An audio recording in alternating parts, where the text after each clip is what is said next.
Halo semuanya, selamat datang kembali di channel Canteris Otomotif. Semoga kalian menikmati video yang kami suguhkan ya. Ya, setelah kemampuan berkemudi kita telah digembleng dengan kasar, tekun, serta ulet di sekolah mengemudi Mrs. Puff. Sepertinya kita akan mudah untuk menyatu dan berbaur dengan pengemudi kendaraan bermotor di jalan. Eits, tapi tunggu dulu. Selain kemampuan mengemudikan kendaraan bermotor yang mumpuni, serta pengetahuan tentang rambu dan serba-serbi peraturan di jalan yang telah kita kuasai. Sebagai perlengkapan terakhir, agar kita boleh dan legal mengendarai kendaraan bermotor di jalan raya, kita harus memiliki SIM. SIM, Surat Izin Mengemudi, adalah bukti registrasi dan identifikasi yang diberikan oleh Polri kepada seseorang yang telah memenuhi persyaratan administrasi, sehat jasmani dan rohani, memahami peraturan lalu lintas dan terampil mengemudikan kendaraan bermotor. Setiap pengemudi kendaraan bermotor wajib memiliki SIM. Peraturan ini tercantum pada pasal 18, 1, UU No. 14/1992 tentang lalu lintas dan angkutan jalan, bahwa setiap pengemudi kendaraan bermotor di wilayah wajib memiliki surat izin mengemudi, SIM. Berikut adalah penggunaan golongan SIM. Ranmor adalah singkatan dari kendaraan bermotor.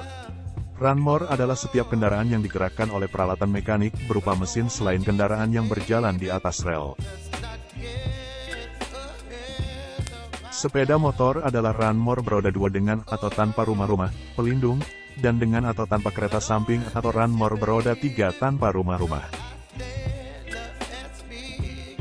Ranmor dibedakan menjadi dua, yaitu ranmor perseorangan dan ranmor umum. Ranmor perseorangan adalah setiap ranmor yang digunakan untuk angkutan barang dan atau orang tanpa dipungut bayaran. Sedangkan ranmor umum adalah setiap ranmor yang digunakan untuk angkutan orang dan atau barang dengan dipungut bayaran. Setiap orang yang mengemudikan ranmor di jalan wajib memiliki SIM sesuai dengan jenis ranmor yang dikemudikan. SIM yang diterbitkan Polri adalah SIM ranmor perseorangan, SIM ranmor umum, dan SIM internasional. SIM yang diterbitkan Polri terbagi dalam golongan SIM. Di antaranya adalah SIM A, berlaku untuk mengemudikan ranmor dengan jumlah berat yang diperbolehkan paling tinggi 3.500 kg. Berupa mobil penumpang perseorangan dan mobil barang perseorangan. SIM A umum, berlaku untuk mengemudikan ranmor dengan jumlah berat yang diperbolehkan paling tinggi 3.500 kg.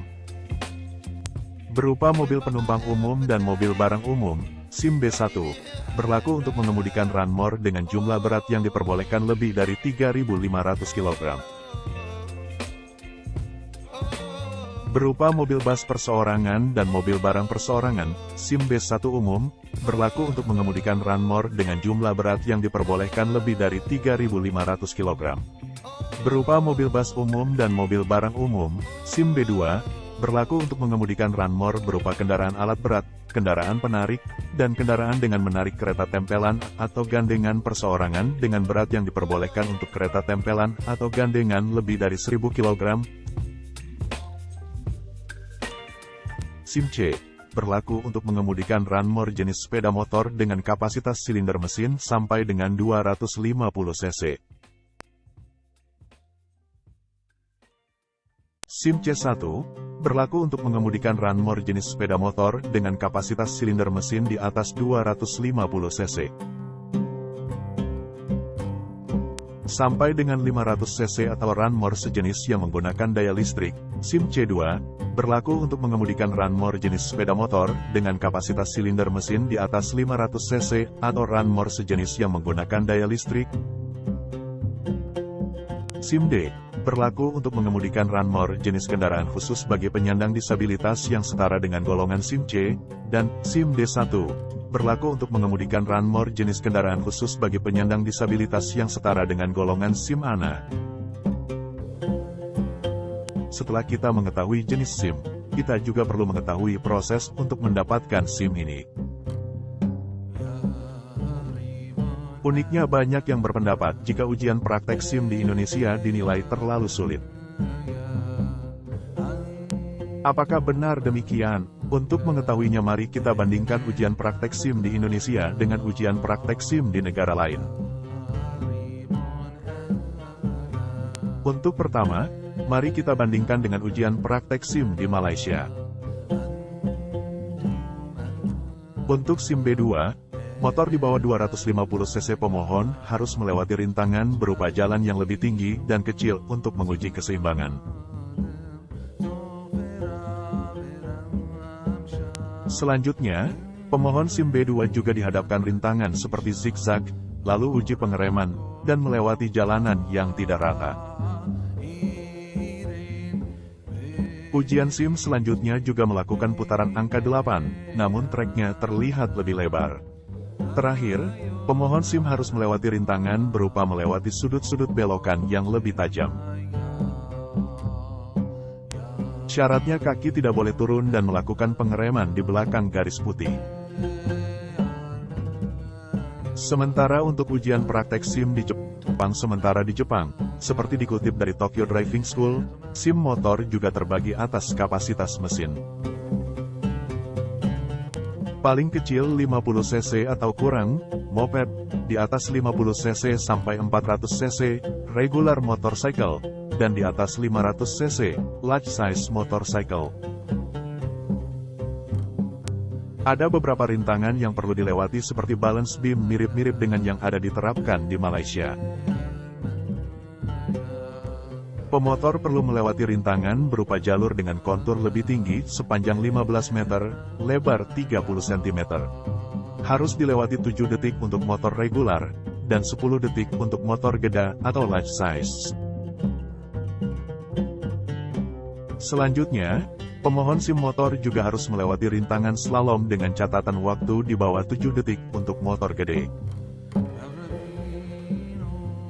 Selanjutnya, melintasi jalur tidak rata sembari berdiri selama 5 detik. Tantangan selanjutnya, pemotor melewati perlintasan rel tiruan di mana harus berhenti dan memeriksa kiri dan kanan sebelum melanjutkan.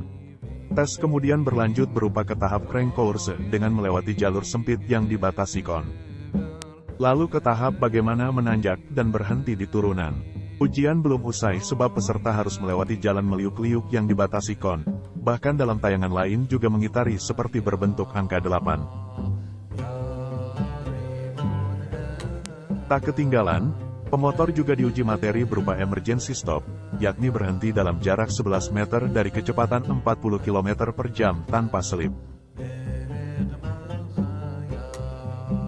Dan yang terakhir mari kita bandingkan dengan ujian praktim SIM di Taiwan yang tampak jauh lebih mudah dan rasional, karena treknya lurus dengan belokan wajar seperti di jalan raya dan disertai rambu lalu lintas.